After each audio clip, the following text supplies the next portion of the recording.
Okay, I'd like to call the January 21st regular school board meeting of Independent School District 622 to order. It is 6:01, and first we'll do the Pledge of Allegiance.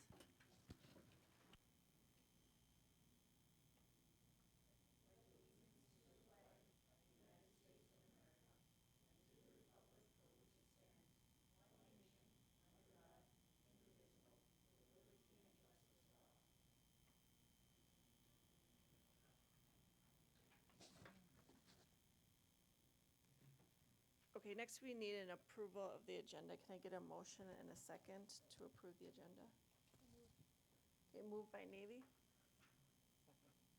Second by OJ. All in favor say aye. Aye. And all opposed say nay. Okay, we have an approved agenda. Next, we have public comment. Kim, is there anyone for public comment? Okay, thank you. Next, we have the consent agenda. The consent agenda consists of routine items that are acted on in a single motion. Board members have the option of pulling items off the consent agenda if they wish to discuss them individually. Randy, do you want to tell us a little bit about the bid award? Absolutely. So I've also, if Jeff, you want to come up to the podium here, I've got Jeff from A&P who's been working with us. And he's a project manager here. So, we've been working with Jeff too now here from A&P. And so the good news is, we had a couple scopes of work here. We had one scope that came in, a couple weeks ago for the bids? Yep, about a month ago. Yeah, and we wanted to wait till bid scope 2 came in before we accepted them both, because if things didn't come in where we wanted them to, then we were going to have to redesign and rebid it. So that's why both scopes of work are coming in at the same time tonight for acceptance. So you want to tell us a little bit about it, Jeff? Sure. Thanks, Randy. Just introduce myself. Yeah. I haven't met the board yet. Jeff Martin with A&P. I'm a new construction manager. I think you've all met Pat. So I'm assisting Pat with the pre-construction services for the district. I'll also be running the John Glenn Middle School project. So we bid 2 packages, like Randy said. One was an early materials package to get precast and steel ordered. They're long lead items to get those on site so we can start as soon as possible in the spring. The second package was basically the rest of the building. All of the drywall, carpet, windows, doors, all that stuff. We had great bidder turnout for both bid packages. I think we ended up opening close to 90-some bids between the 2 packages, averaging almost 5 bidders per contract. So we did very well, very, very well.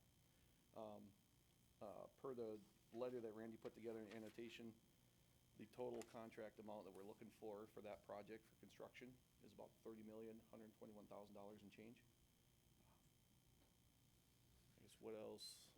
And both scopes of work, we were able to add the gym to Carver. Oh, thank you, yes. So that was nice, because we tried to trim some things down, because with that size of building, et cetera, we wanted another station, even though the gym there is quite good size. And we were still under budget by 300-some thousand. Off of construction, yes. Yeah, between those scopes of work. So we got our ad alternate that we wanted, and we're still about, like I said, about 385,000, I think it was, Yep. somewhere like that. Yep. And we have one more thing we might want to add, and we might come back to you, is the gym there at Carver needs to be redone. So the old gym, so the floor. So we'll probably come back with a quote sometime later on to see what that costs. But again, this does not include, we still have building contingency of 5%. Yeah, of the project. So it's about $1.6 million is what it is. So we're starting out the project really good. We feel pretty good about this one. So, Yep. Thank you. If I could just add a couple comments in here as well, just because I know that we've got our viewing audience at home as well. Here's the thing.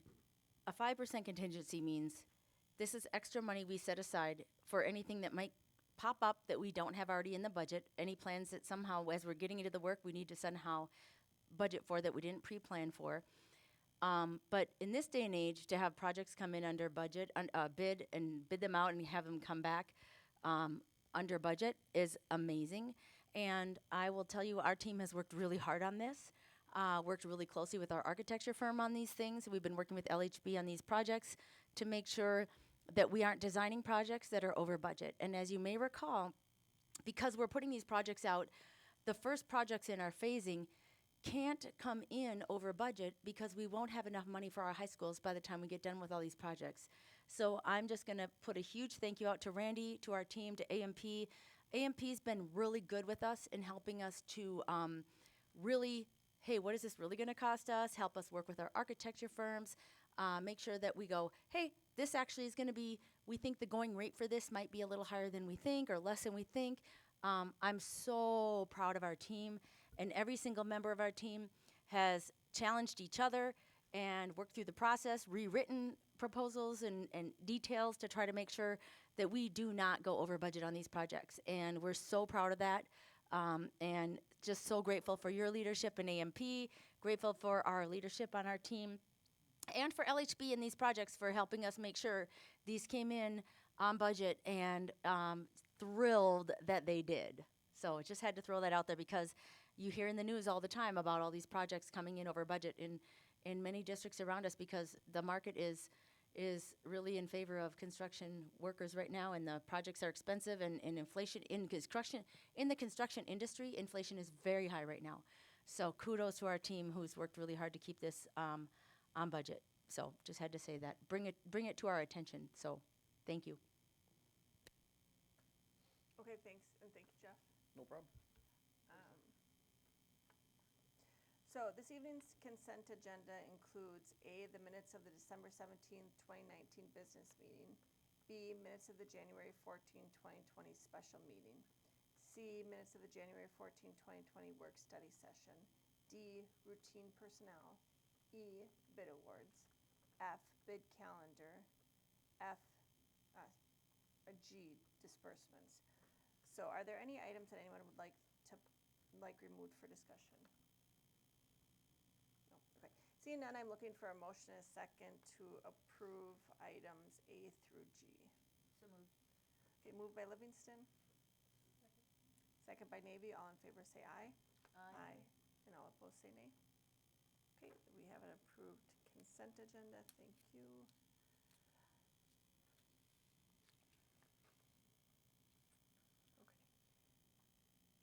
Next, we have reports. So we're starting out with our student reports in Mannion, Evan from North and Tartan.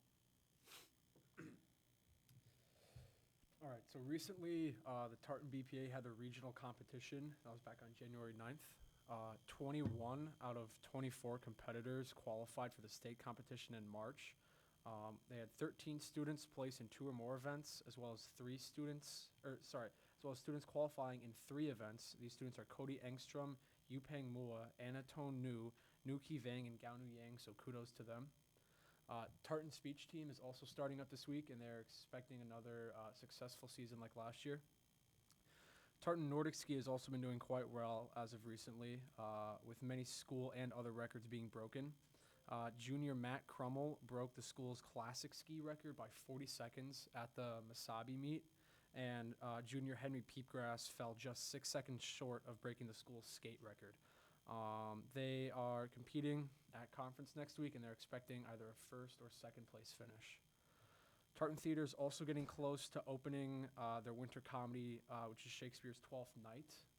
Shows for that begin on February 7th.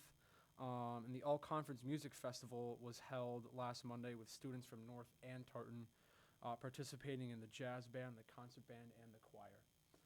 Finally, Tartan Knowledge Bowl is competing in their second of 3 meets of round-robin tournament play. We are expecting another first-place finish. I'm going to hand it over to Manny now. You forgot about basketball there, Evan. But we'll get to that later. As we approach the midway point of the school year, midterm grades were just put in, and this Thursday we're approaching parent-teacher conferences. In case of North High Performing Arts, the one-act festival is today in about 45 minutes, right up there. And on the 30th, the show choir hosts a showcase here at North. North High Optimist Club is hosting a warm clothing drive this week, where students can have the opportunity to donate their warm clothes that they're not using to help people in need in their community.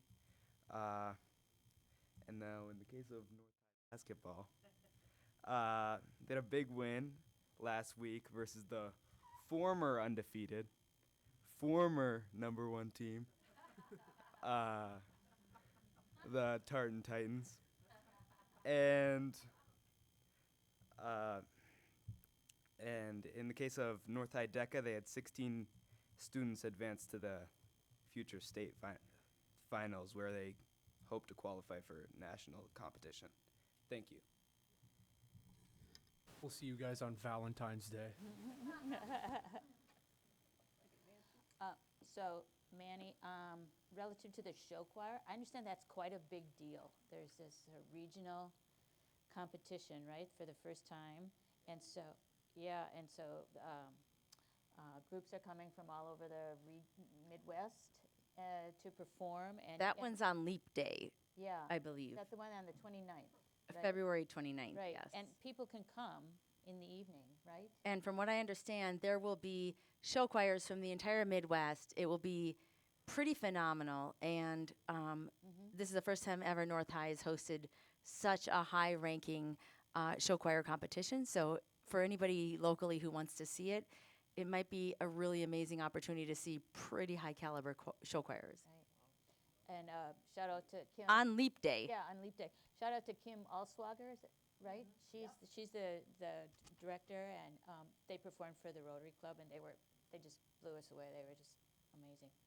If I could just add about her and Yeah. her choir, this year the North High Choir had so many people in the choir program, they had to borrow extra robes from Tartan. They didn't have enough robes for all the kids that had signed up for choir. So she's a new choir director for us. Last year was this is her second year with us, but she's drawn so many students into the choir program that they had to borrow extra robes to clothe them for the choir concert. That's not the show choir, just the regular choir concert. So she's been a phenomenal addition to our team. Right. So that's really cool. And then on a much lesser note, that one act play that's tonight. So my husband Tim has been sculpting a giant green frog for this for the past month out of styrofoam and spraying it and whatever. So anyway, it's tonight, and I hope it all goes well. But yeah, I think the play is called Green Frog or something. So the green frog is apparently a big part of the one act. So thanks.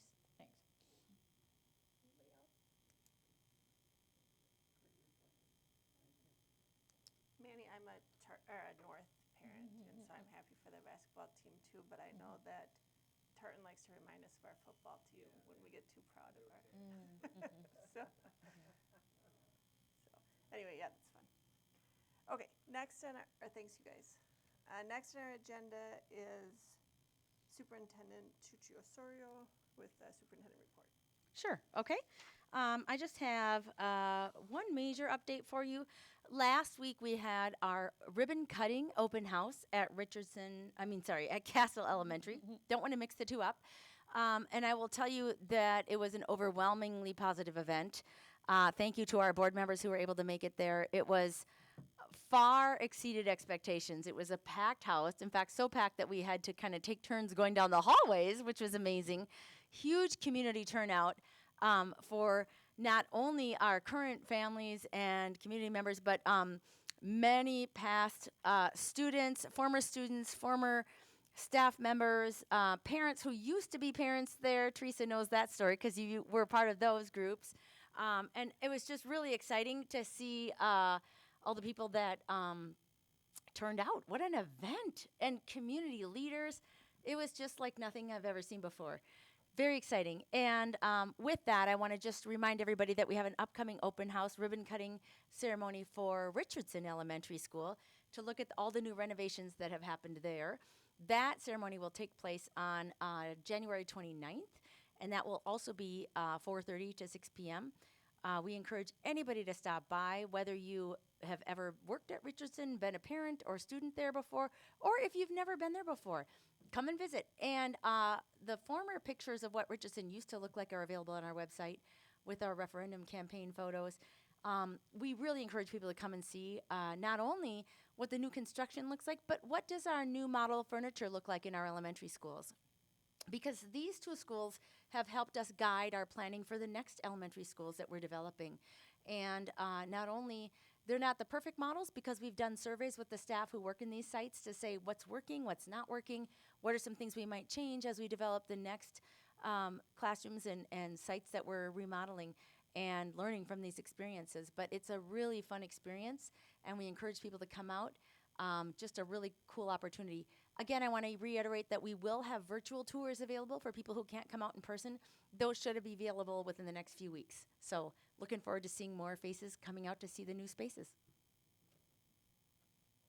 Great, thanks, Christine. No. Okay, next we have from the business office, Randy Anderson, and a facilities update. Yeah, I have Von Dirks and Eric Lanier, architectural firm from Wald, here to discuss the new projects that they're leading in our district, Skyview Middle School and the two new elementary schools. Thank you for having us. We really appreciate it. So we are working on the two new elementary schools as well as Skyview, and so we're going to give you a quick update in terms of where we are. And I will say that this presentation has more information on it than we will go into detail tonight, but it will be available online for anyone that's watching to be able to see a little bit further. So this is what we'll cover tonight: schedule, our planning process, and where we are in each of the two projects. In terms of project phases, schematic design is really where we focus on the functionality of the projects, and we work with core planning groups made up of not only staff and administrators, but also parents and community members, so that we make sure that we're looking at how the buildings need to function, not only educationally, but outside of those hours as well. And then in design development, we really go from that two-dimensional planning-based approach into the aesthetics, what it's going to look like, how it's going to function, and more importantly, user groups with each of the different people who are going to be using the spaces, where we lay out all the details so that on move-in day, it represents exactly what they anticipate. And then we're going to construction documents, bidding. We're going to have great bid days as well for these projects, and then construction and occupancy as we move forward. So we'll start with the two elementary schools, and I think what's important to note with these is that we are really focused on making these buildings as identical as possible. They will have some differences in terms of some of the special services programs that are in the buildings and how we approach it, but the idea was to make these sister schools.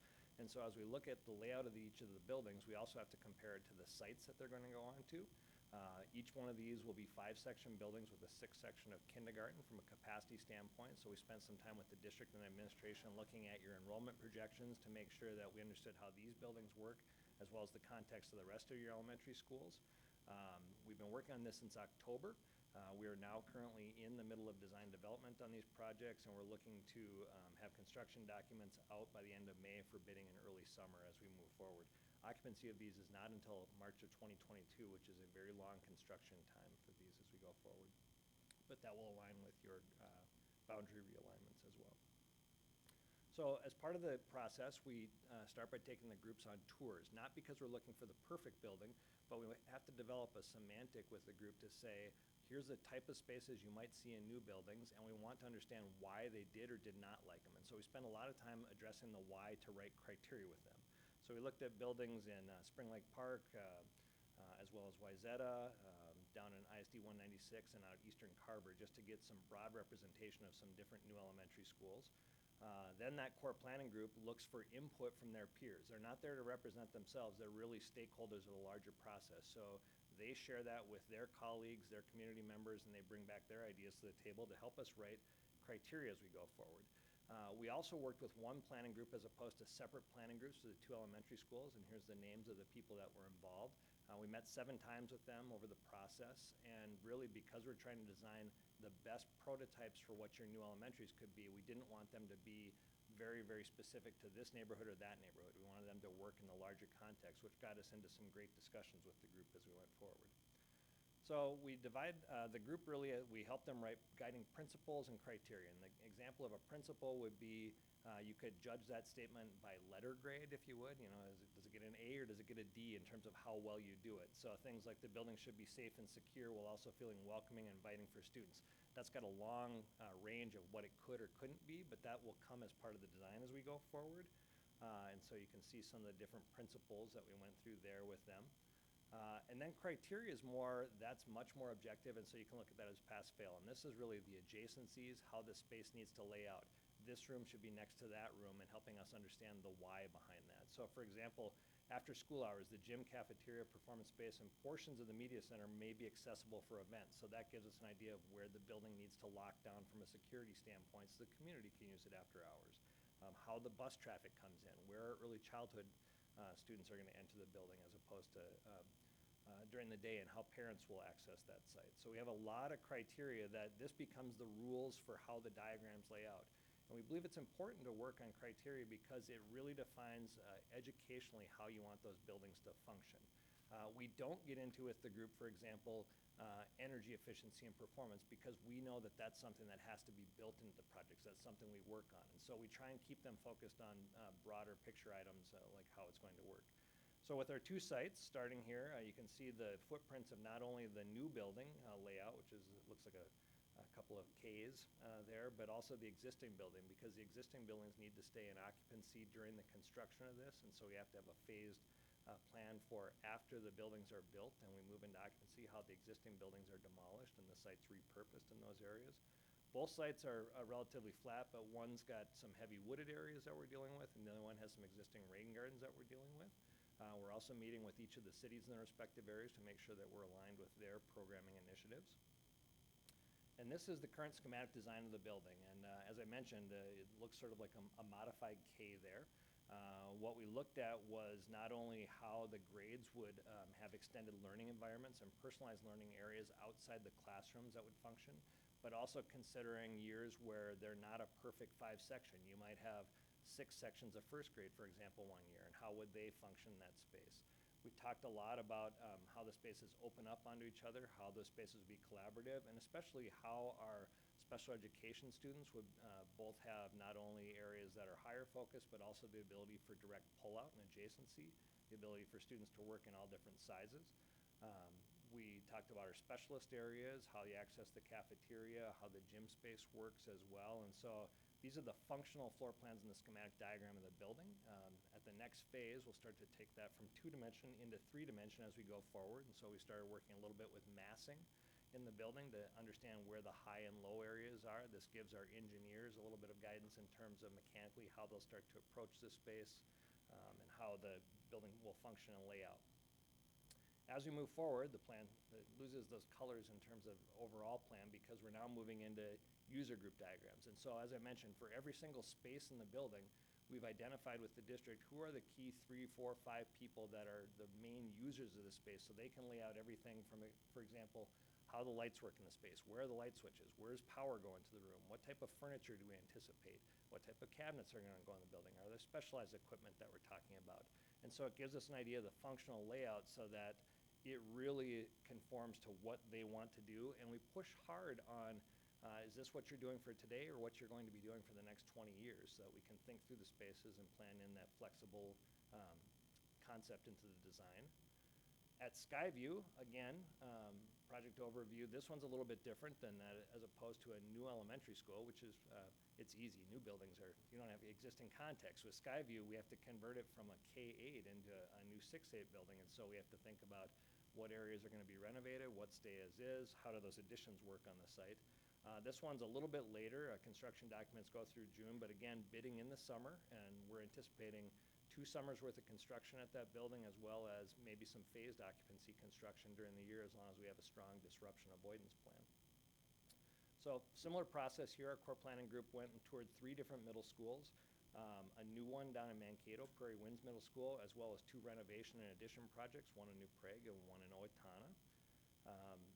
They met 5 times, a little bit different context. This one was more focused with administrators, and we spent a lot of time working on understanding how the John Glenn plans were developing and helping write some standards around middle school practices and what we wanted to have for equity between the 2 buildings, what needed to be the same, what might vary between the 2 buildings as we went forward.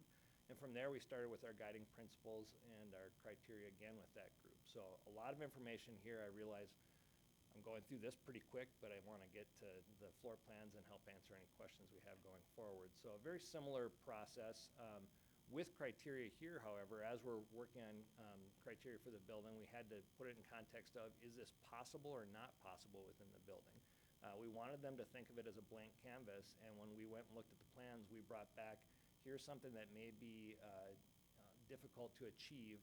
How much do we want to go forward on this? What do we want to do? And so we worked with larger spaces around the building and how we move different pieces around functionally within the space.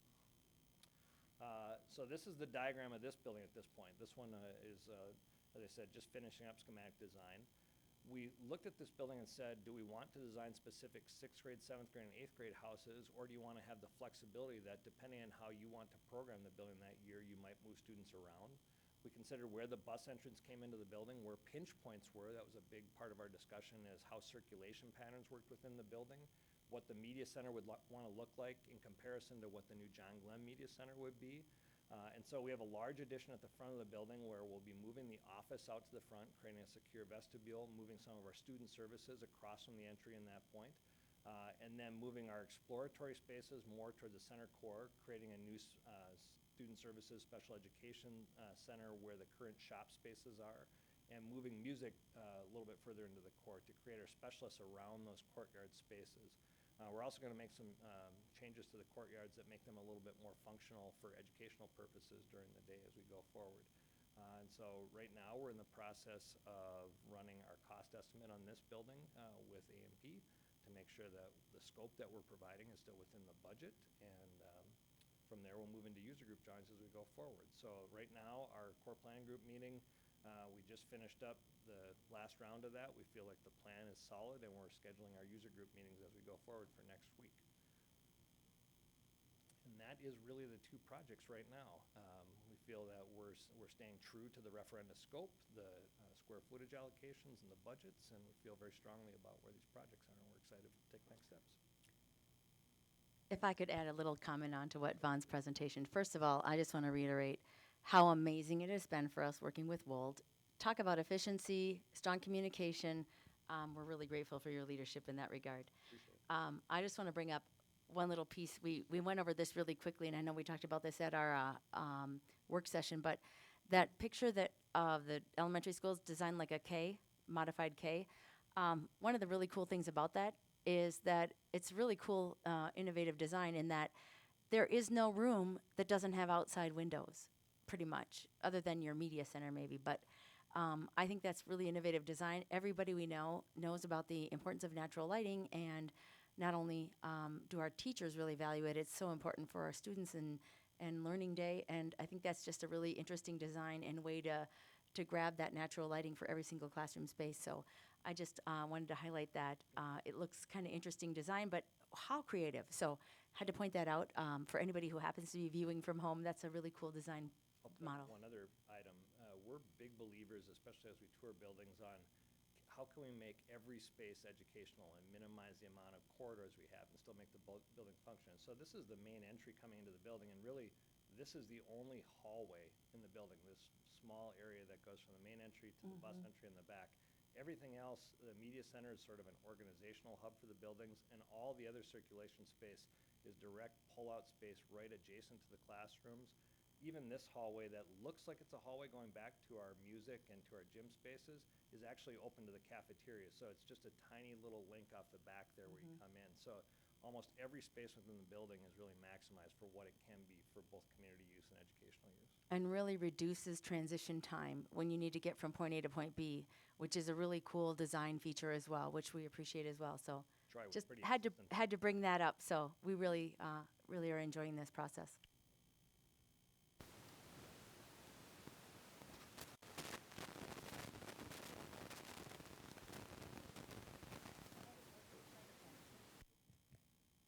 Okay. There we go. Here we go. Thank you, Vaughn. I just wanted to say, I'm really glad we're not building round schools anymore. Those of us who have been around for a while remember the nightmare of Tartan High School and all its issues, and talk about no natural light, all those interior classrooms, very dim. And so anyway, I think we've come a long way from that, and this, I love your, your emphasis on bringing in natural light. I think that's really important, so thank you. No, it'll also be reflected in some of the energy measures as well. We'll have daylighting sensors in the building. We'll be looking at the ability for the buildings to self-regulate depending on the amount of light that's coming in, so it'll result in a net energy reduction as well as we come into the buildings. My question's probably you won't be able to answer, but Randy, remind me how many students are in Skyview now? Roughly? It's like About 900? 1450. Oh, 1450. And what's the capacity for the new Skyview? Both New Skyview and John Glenn, as we were going through and looking at the enrollment projections, it actually helped influence some of the John Glenn project in the middle in that we knew that the enrollment projections were about 1,200 students maximum, but the buildings are being designed around 1,350 capacity at each Okay. site now, so that we've got equality in terms of how we go forward. Okay, thank you.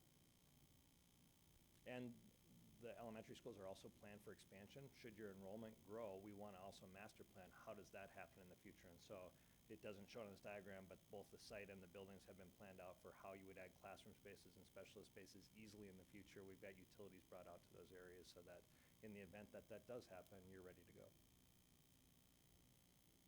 I have two questions. One is, can you tell me a little bit more about what exploratory spaces are?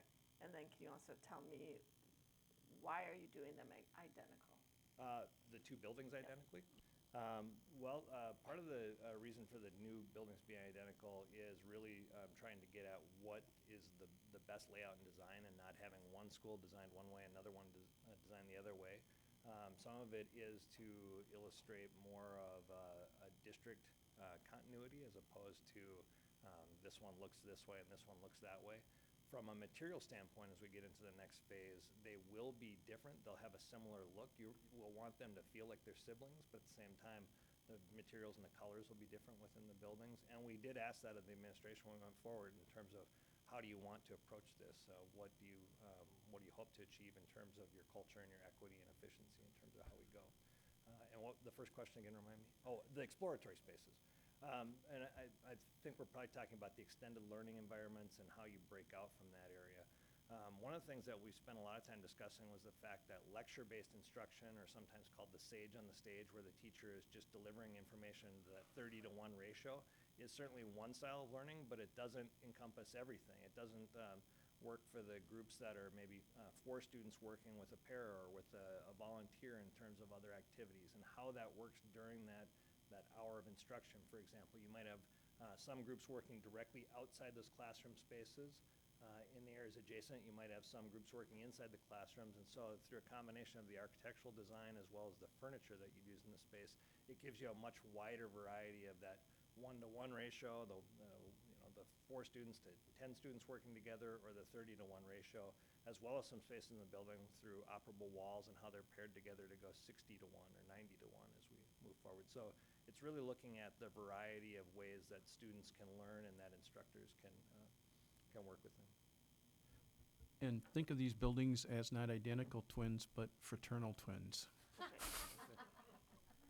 So there's obviously going to be some cost savings too from that, so. Okay, great. All right, thank you. Any other questions or comments? That was funny. Okay, thank you very much. Thank you for having us on board. Thank you. Okay. Next on the agenda, we have our action items, and from the business office, we have acknowledgements of contribution and Nancy Livingston. Nancy, do you want to use this?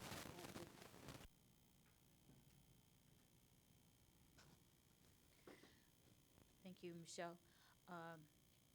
It's kind of a long list, sorry, but Minnesota Statute 123B.02 permits school boards to receive, for the benefit of the district, bequests, donations, or gifts for any proper purpose, and apply the same to the purpose designated.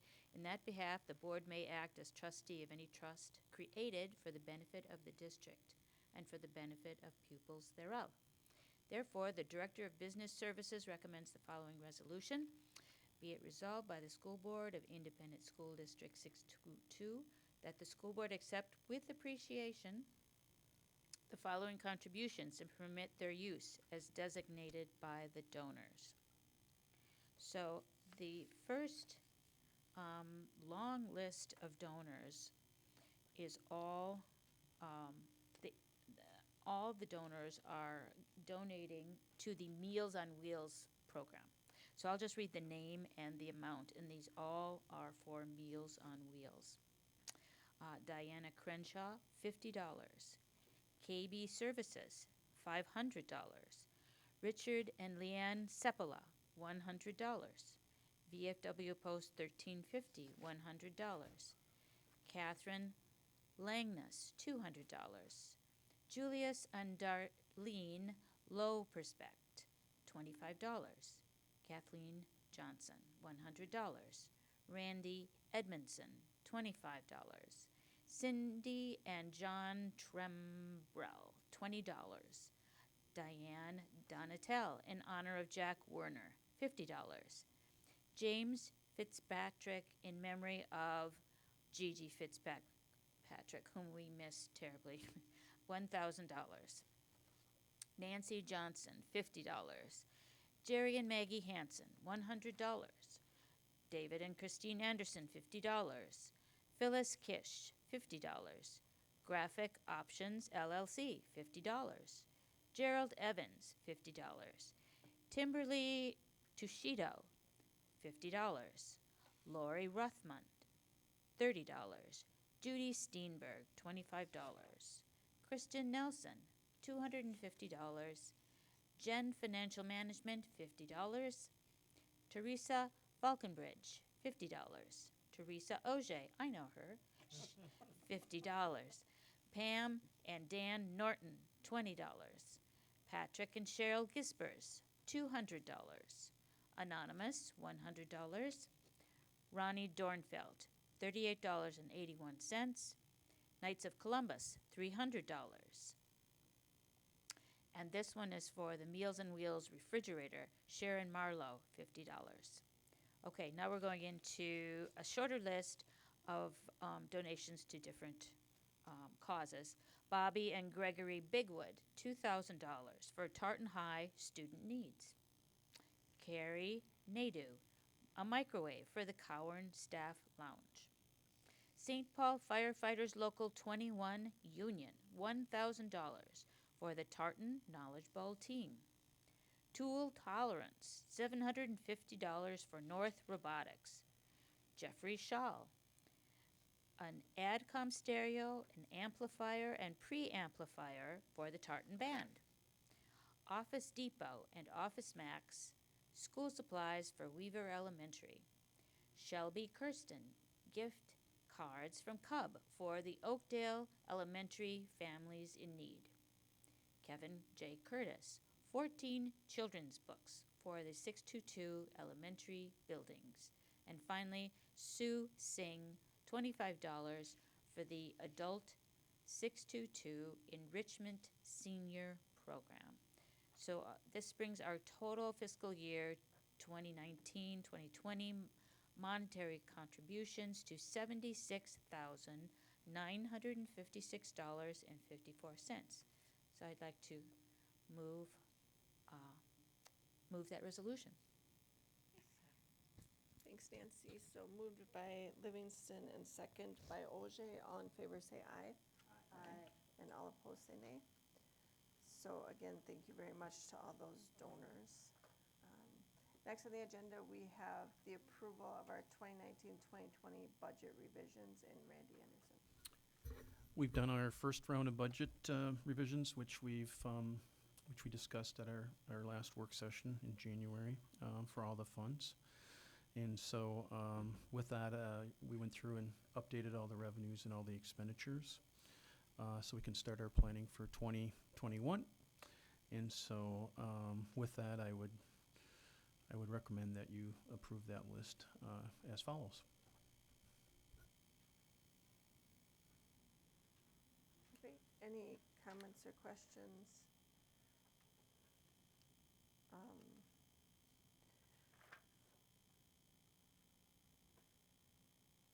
Kim, I'm just reading the resolution, be it resolved. Okay. So be it resolved by the School Board of Independent School District 622 that the 2019-2020 district budget be revised as presented. So I need a motion and a second. Okay, moved by Anderson, Second? second by Livingston. All in favor say aye. Aye. And all opposed say nay. So that is approved. Thank you, Randy. Next, we have Julie Coffey from Human Resources. Hi, I'm happy to share that we've reached a tentative agreement with our teachers' union for a contract for the 2019-2021 school years. So the terms of the contract include steps and lanes and a 2% increase to salary and longevity in each year of the contract, and then an increase in the district contribution towards health insurance, 3% for the first year and 5% for the second year. And then finally, we increased the 403 contribution from 3.5 to 3.6. In addition, we had quite a bit of language cleanup that we did and a few other non-financial agreements that we had as well. So tonight I'm recommending approval of the 2019-2021 Education Association contract with our teachers. Okay, thank you, Julie. Any questions or comments? No? Okay.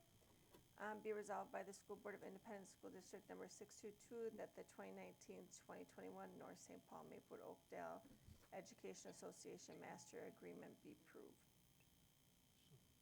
Okay, moved by Hunt.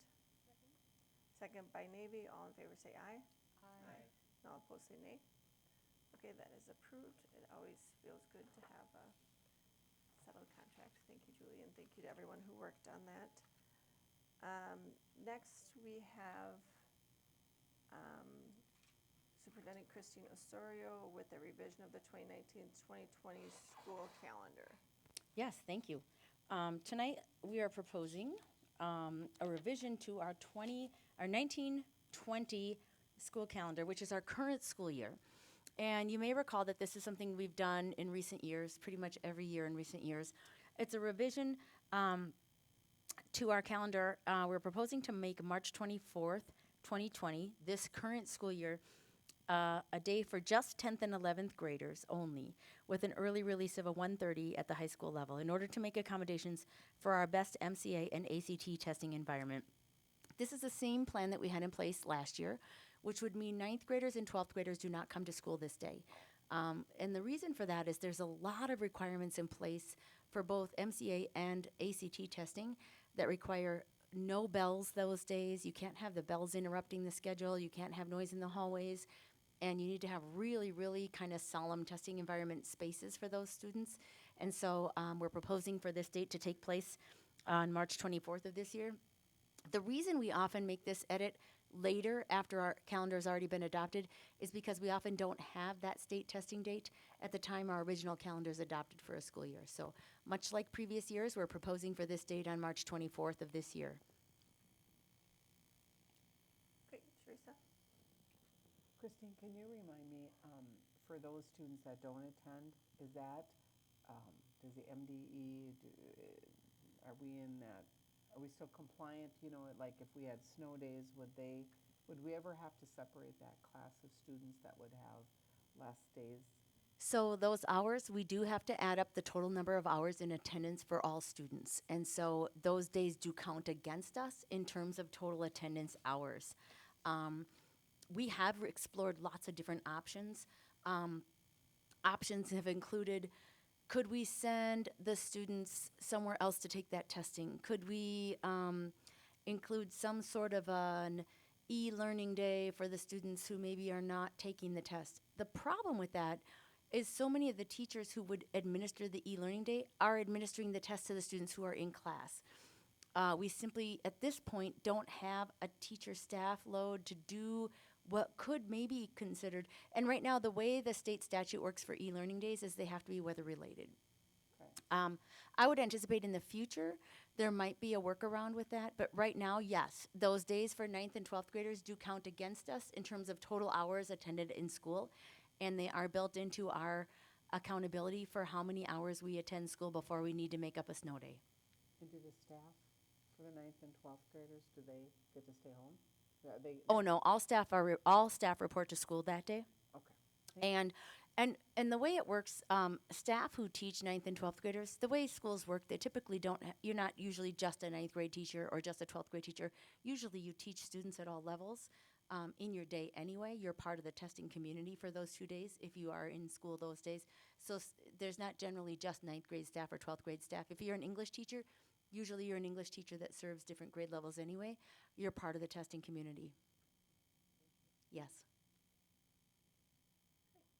Nancy? I'll try this one more time. So just. I think it might have been your scarf. So just keep it Oh, away from your scarf and you'll okay. probably be okay. All right. So just to clarify, March 24th, who's in school and who's not in school? The kids that will be in school are 10th graders and 11th graders. Mhm. The high school students that would stay home are 9th graders and 12th graders. All other grades will be in school. Okay. And who has an early release? The 10th graders and 11th graders will be released a little bit early, about an hour early and 15 minutes early, an hour and 15 minutes early, because that's about the time the testing will be done. Okay. All right. Good. You know, I'm easily confused, and I read that sentence and I No worries. Got- That's why we're here, thought it was awkward. I couldn't understand. to answer questions. That's why we're here. Not a problem. Okay. And it's exactly the same thing we've done the last few years. Okay. All right. Good. Thank you. And similar to what most every district around us does as well.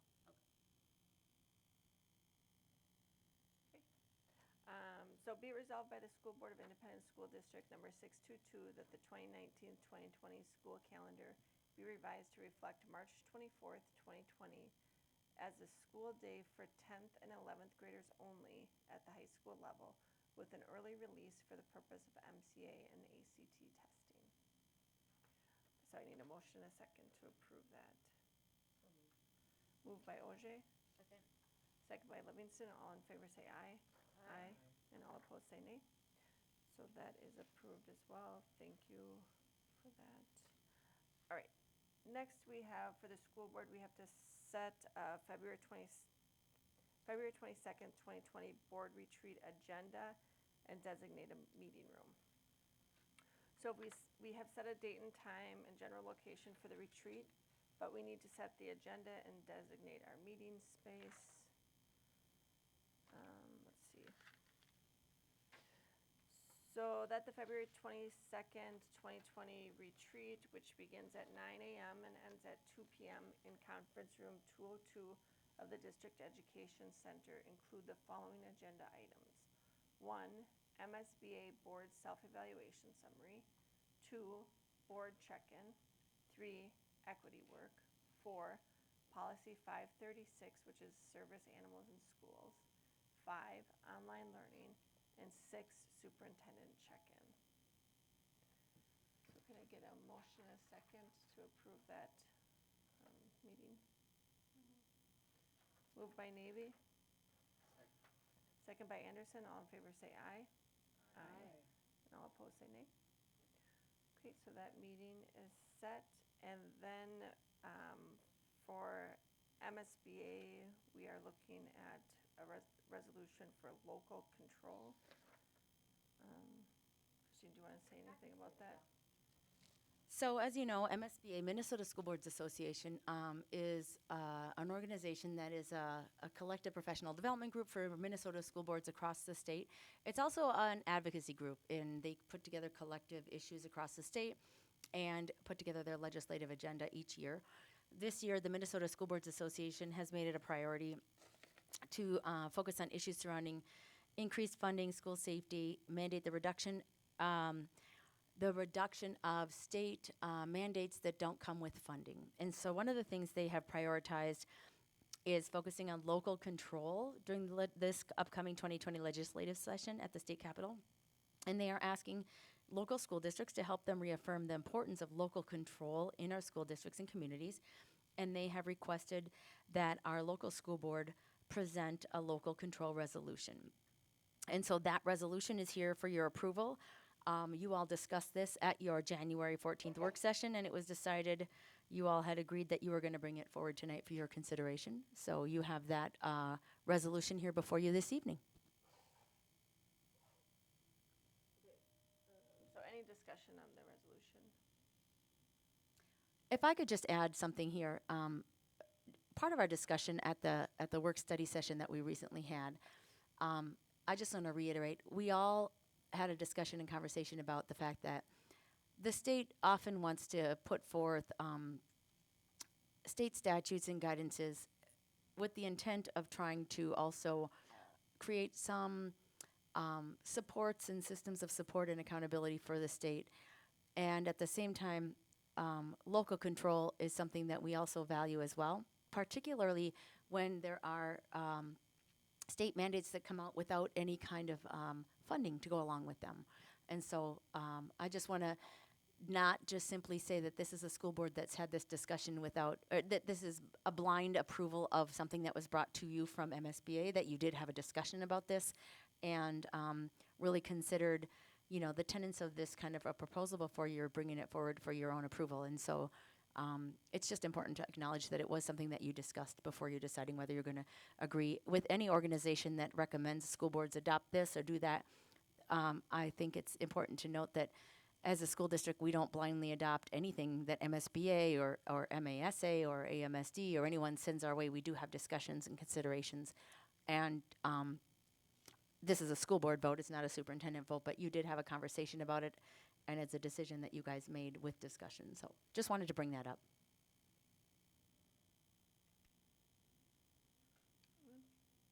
Okay.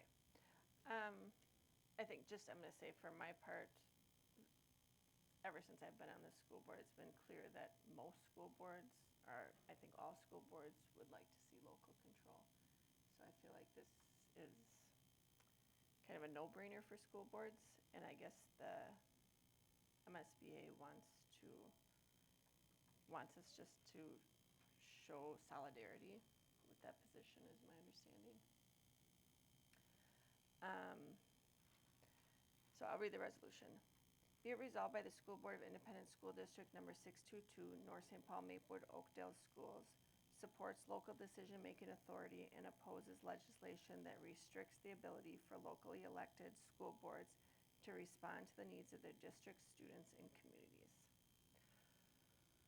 So I need a motion and a second to approve this. Moved by Anderson. Second by Ogier. All in favor say aye. Aye. And all opposed say nay. Okay, that resolution passes. All right, so next on our agenda we have board communication. Caleb, do you want to start? Teresa? I just want to, again, thank all the staff and Josh for the coordination of the Castle event, and I look forward to it was a really heartwarming event for me, and seeing so many of the neighbors on my street just in awe, and especially those of us that had seen it not in its glory before we did the renovation. So my hat's off. I can't wait for the rest of the district.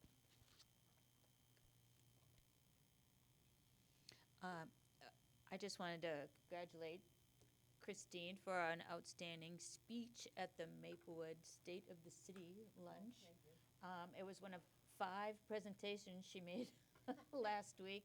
So I'm really happy with the increased community engagement. I think that's great. And there was great attendance at that event, by the way, and people were very impressed with the information. So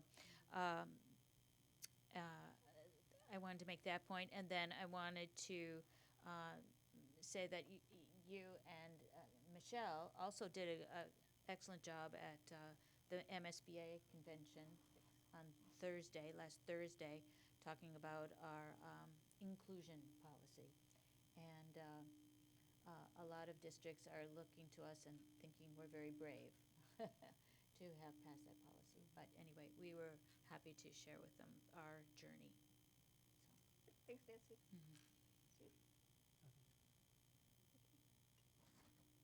I just wanted to share that a few weeks ago I had the opportunity to be here at the Ed Center when the student leaders from the elementary schools came. So they come for, I guess it's about a half a day, but then they tour around and they visit with the different departments, and Kim and I had the opportunity to speak with them first, and it was kind of cute because, Kim opened it up and asked if they had any questions for me, and the one question that they wanted to ask about was the school calendar for next year. And some of the conversations that we had had about what about the state fair and, the pros and cons, those were all things that they brought up. So it was kind of interesting that their minds were going kind of the same places that ours were. And I tagged along with them as they went from department to department. Had a lot of good questions, so it was it was a fun experience. All right, thank you. Our future board meetings are February 18th, 2020. We have a business meeting at 6 PM in the boardroom.